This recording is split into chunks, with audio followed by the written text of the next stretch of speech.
I would like to just go over two items that I would like, particularly new entrants to the stock market, to ponder just a bit before they try and do 30 or 40 trades a day in order to profit from what looks like a very easy game. So I would like to go to slide L1. So put that up. And on March 31st, I ran off a list of the 20 largest companies in the world by stock market value. Those names, good many of which will be familiar to you, but they were led by Apple at slightly over $2 trillion. And it went down to the number 20th was worth 330 odd billion. But those are the 20 largest companies in the world by market value on March 31st. Now, if I had I was hoping I could get a little quiz machine so I could have everybody weigh in on this answer, and we could flash it up a little later, but proved technically impossible But what I would like you to do is look at that list. Starts off with Apple. Saudi Aramco is a pretty kind of a specialized company. It's I don't know whether it's 95% owned by the government or what, but it's essentially a country that's for sale there in terms of that business. But the top 6 companies, 5 of them are American. So when you hear people say that America hasn't, it's not working very well or something of the sort, in the whole world, of the 6 top companies in value, 5 of them are in the United States. And if you think about it, we talked a little about this last year, but in 1790, we had 1/2% of the world's population. And a little less, we had 4 million people, 3.9 million people. 600,000 of them were slaves. Ireland had more people than the United States had. Russia had 5 times as many people as the U.S. did. Ukraine had twice as many people as the United States. So here we were. But what did we have? We had a map for the future, an aspirational map, that somehow now only after the Constitution, 232 years later, leaves us with 5 of the top 6 companies in the world. It's not an accident. And it's not because we were way smarter, way stronger, anything of the sort. We had good soil, decent climate. But so some of those other countries I named. And the system has worked unbelievably well. Just imagine thinking of 5 of the top 6 companies in the world ending up with a country that started with 0.5% of the population just a few hundred years ago. But what I would like you to do is look at that list for a minute or two, if you want to, and then make an estimate, make your own guess. How many of those companies are going to be on the list 30 years from now? There they are, these powerhouses. And how many would you guess are going to be on the list? Well, it's not going to be all 20. It may not even be all 20 today or tomorrow. This was March 31st. What would you guess? And think about that yourself. Would you put on 5, 8?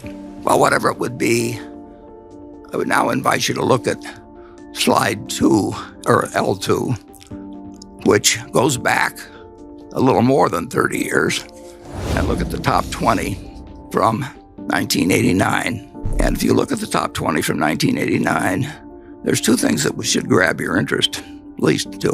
None of the 20 from 30 years ago are on the present list. None. 0. There were then 6 U.S. companies on the list, and their names are familiar to you. We have General Electric, we have Exxon, we have IBM Corp. I mean, they're still around. Merck is down there at number. None made it to the list 30 years later, 0. And I would guess that very few of you, when I asked you to play the quiz a few minutes ago, would have put down 0. And I don't think it will be 0. But it is a reminder of what extraordinary things can happen, things that seem obvious to you. Japan had this wonderful bull market for a very long time, so you had a number of Japanese companies on the list. Today, there are none. And the United States had the 6. Now we have 13, but they aren't the same 6. I would invite you to think about one other thing as you look at this list. 1989 was not the Dark Ages. I mean, we weren't just discovering capitalism or anything else. people thought they knew a lot about the stock market, and the efficient market theory was in, and it was not a backward time. And if you look, the top company at that time had a market value of 100 billion, 104 billion. So the largest company in the world, Tidal, in just a shade over 30 years, has gone from 100 billion to 2 trillion. At the bottom, the number 20 has gone from 34 billion to something a little over 10 times that. Well, that tells you something about what's happened with equality, which is a hot subject in this country. It tells you a little bit about inflation, but this was not a highly inflationary period as a whole. But it tells you that capitalism has worked incredibly well, especially for the capitalists.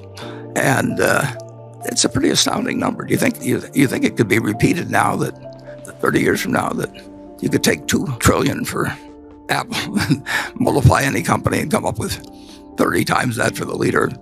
It seems impossible, and maybe it is impossible. But we were just as sure of ourselves as investors and Wall Street was in 1989 as we are today. But the world can change in very, very dramatic ways. And I'll just give you one other example you might ponder. This is when you start feeling too sure of yourself. One thing it shows, incidentally, is that it's a great argument for index funds, is that the main thing to do was to be aboard the ship, a ship. They were all going to a better promised land. You just didn't know which one was the one they'd necessarily get on. But you couldn't help but do well if you just had a diversified group of equities. U.S. equities would be my preference, but to hold over a 30-year period. But if you thought you knew a lot about which ones to pick, or the person that you had hiring, you were paying a lot of money to, had all these ideas, and they could tell you their best ideas in 1989 did not necessarily do that well, although overall equities were absolutely the place to be. Secondly, people get enormously attracted to various industries. I mean, they think if you know, if a company says it's in the XYZ industry and that's a popular one, you can sell IPOs, you can sell SPACs, people disregard sales numbers, earnings numbers. It's just, it's the place to be. So Berkshire Hathaway, where was the place to be in 1903 when my dad was born in 1903, but that wasn't really that big of news. But it wasn't big news that actually Henry Ford was starting the Ford Motor Company. He'd failed a couple of times before, but he was about to change the world. I mean, the auto, when you think about everything, we've got a great auto insurance company. If there weren't any autos, we wouldn't have Geico. But it transformed the country.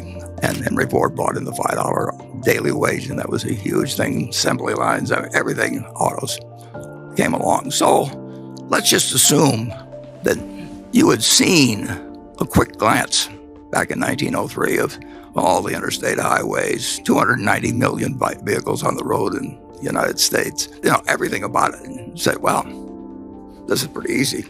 It's going to be cars. It's going to be autos. Well, we own a company called Marmon. We bought it from the Pritzker family some years ago. Pritzkers had built this business from many, many, many companies that they'd acquired. And the name of their company was Marmon.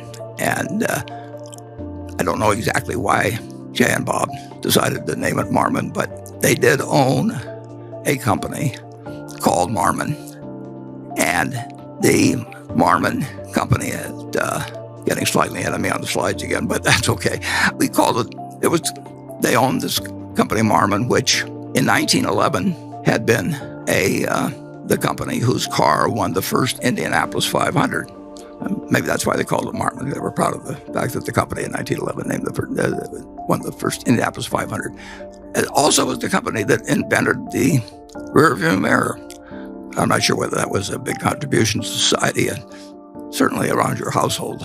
Rearview mirror, you don't want to emphasize too much, but the car that was entered in the Indianapolis 500, the guy who normally sat next to the driver and looked backwards to tell what the competitors were doing, he was sick, so they invented the rearview mirror. So let's just assume that you decided that autos were this incredible thing, and someday there'd be an Indianapolis 500, and someday they'd have a review mirrors on cars, and someday 290 million cars would be buzzing around the United States, or autos, or the county trucks there. And so I decided to look at the history, and I thought I'd put up a list of auto companies from over the years.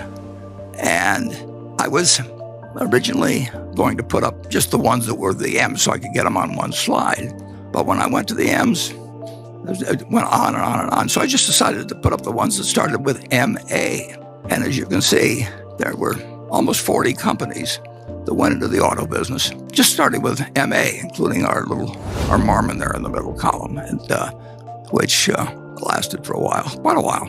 But it was selling cars in the 1930s were really quite special. But in any event, there were at least 2,000 companies that entered the auto business because it clearly had this incredible future. And of course, you remember that in 2009, there were 3 left, 2 of which went bankrupt. So there is a lot more to picking stocks than figuring out what's going to be a wonderful industry in the future. The Maytag company put out a car. Allstate put out a car. DuPont put out a car. I mean, there was a Nebraska Motor Company. Everybody started car companies, just like everybody's starting something now that can be where you can get money from people. But there were very, very, very few people that picked the winner or got the opportunity at Ford Motor. Henry Ford had a few partners, and he really didn't like them, so he figured a way to buy them out. That was sort of the beginning of the auto finance. That's a long story, but we won't get into that. But you couldn't buy into Ford Motor, and of course General Motors became the dominant company. Finally, when Henry Ford did not really make the shift from the Model T to the Model A, it did not work very well. So I just want to tell you, it's not as easy as it sounds.